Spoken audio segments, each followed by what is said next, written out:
Everyone remembers the bright colors and catchy theme songs from the early 2000s, but beneath that nostalgia lies a layer of unsettling reality most parents never noticed. These shows were not just harmless fun for kids. One specific show actually pushed things so far it was linked to a real crime in the outside world. There are still many rumors on the air, but what many can confirm is that the creators were hiding much darker themes than you think. Why did these networks allow such disturbing images into our living rooms? By the end, the secret behind the yellow sponge will change everything. But that one episode was only the beginning of a much larger nightmare. Moving on to another classic, we have to talk about Courage the Cowardly Dog. The show aired on Cartoon Network and followed a small pink dog living in the middle of nowhere, Kansas. But here's the deal. Many viewers now realize that the show is actually a deep dive into psychological trauma and fear. For starters, the setting itself is terrifying. They live in a small house surrounded by miles and miles of empty land. There is no one to help them. This creates a feeling of total isolation. Many theories suggest that nowhere is not a real place at all. Some believe it is a metaphor for how a dog perceives the world. To a small, scared animal, even a simple mailman can look like a giant monster. However, the threats Courage faced were often very real and very dark. One of the most famous episodes involved a character named Fred. He is a barber who has a very creepy smile and talks in rhymes. The episode is unsettling because it implies Fred has a deep need to shave things until they are bare. It feels like a very adult obsession hidden in a kid's cartoon. It's not that simple though. The show also dealt with themes of loss and abandonment. We actually learned that Courage's parents were sent into outer space by a cruel doctor when he was just a puppy. He watched them leave and could do nothing to stop it. This is a very heavy topic for a show aimed at 7-year-olds. Many are not seeing the truth here about how much the show relied on body horror. There were characters with missing limbs, distorted faces, and strange voices that sounded like they came from a nightmare. Nobody expected this to happen, but the show became a staple of childhood for millions. See, the crazy part is how the show used silence. Long moments of nothing but the sound of the wind to build up tension until something horrific happened on screen. It taught a whole generation about existential dread. There was a specific character called the King Ramses Ghost that used very early and very stiff computer animation. It looked so different from the rest of the show that it felt like it did not belong in that reality. It was genuinely haunting. A lot of people are confused about how the creators got away with some of the more intense scenes. Some episodes involve characters being turned into puppets or having their shadows stolen. It was a constant barrage of threats to the soul, not just the body. It's a key detail that the dog's name is Courage because he is constantly forced to face things that would break most people. They even had an episode referencing The Exorcist. Wait until the truth about the radioactive ocean floor comes to light. Everyone's obsessed with the fun and games of SpongeBob SquarePants, but the origin of this world is much more grounded in a dark history. For starters, did you know that Bikini Bottom is actually located beneath a real place called Bikini Atoll? This is not just a coincidence. In the 1946 era, the United States military began conducting massive nuclear tests in that exact area. They set off over 20 nuclear bombs in the water and on the islands. Basically, the theory is that the characters in the show are actually mutants created by the radiation left behind from those tests. This would explain why a sponge can talk and why a squirrel needs a suit to breathe underwater. The crazy part is that the creator of the show was a marine biologist. He knew the history of that area very well. What most people don't realize is that the flowers you see in the sky during the show are not just decorations. Many believe they represent the nuclear fallout or the patterns seen during the explosions. So here's the deal. The show is essentially a post-apocalyptic story disguised as a comedy. It's not that simple though. There are other theories that suggest the main characters represent the 7 deadly sins.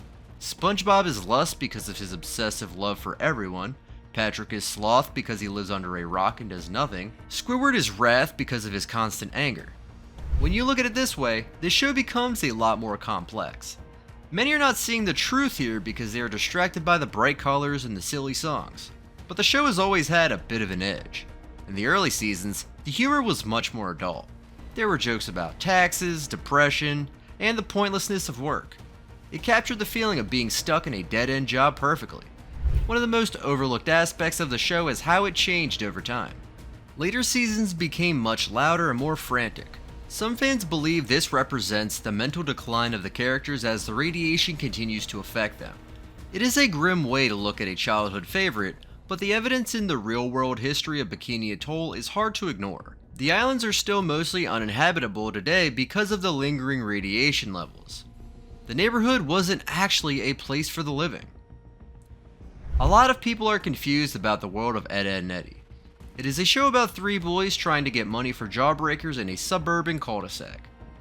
But have you ever noticed that there are no adults in the entire show? We only ever see the kids. And get this, the kids all have very strange skin tones and tongues that are colors like blue, green, or purple. One of the most famous theories in the cartoon community is that the cul-de-sac is actually purgatory. This theory suggests that every child in the neighborhood died at a different point in history and is now stuck in an endless summer.